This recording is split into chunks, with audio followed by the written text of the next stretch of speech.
He was even afraid to cross the street. Ethan was afraid of everything. He was afraid to speak to new people. He was afraid to call for a job. He was afraid to lift his eyes from the ground. His heart raced, and his palms were always sweaty. When he walked into a shop, he felt everyone was staring at him. When someone said hello, he froze. When he had to make a decision, he panicked.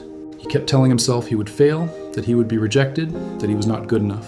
One evening, he walked alone down a quiet street. The wind blew between the houses. He lifted his eyes to the sky and whispered, "Lord, I cannot do this anymore. I am scared of everything.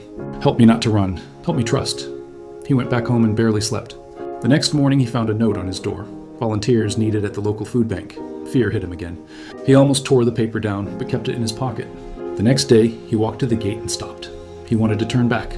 A woman saw him and smiled. "Are you here to help?" He nodded. She said, "Come in. It is not hard. You just put bread on trays." Ethan stepped inside. His hands were shaking, but his feet moved forward. He placed slices of bread in a row.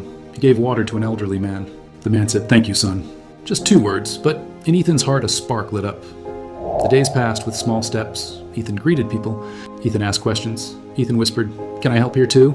Fear was still there, but it no longer kept him trapped. One afternoon, a crowd came to the food bank. Suddenly, the power went out. People began to murmur. Someone shouted, "Nothing is working." The woman at the door looked at him. "Ethan, can you handle something technical?" Fear rose inside him again. He took a deep breath. "I'm not sure, but I can try." He went to the fuse box. A breaker had tripped.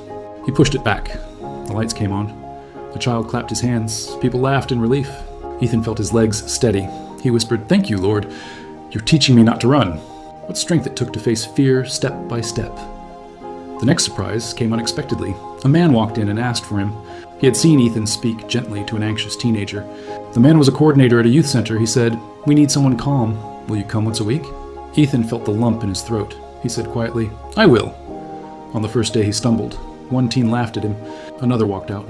Ethan wanted to quit. He stepped into a corner and whispered, "Lord, show me how to stay."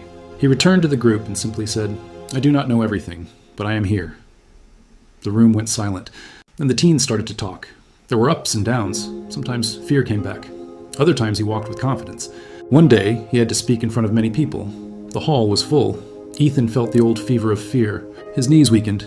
He held the microphone tight. He said, "I used to fear everything, but God taught me to breathe, to stand, not to run, to trust." His voice grew clear. People listened. Someone in the back row began to cry.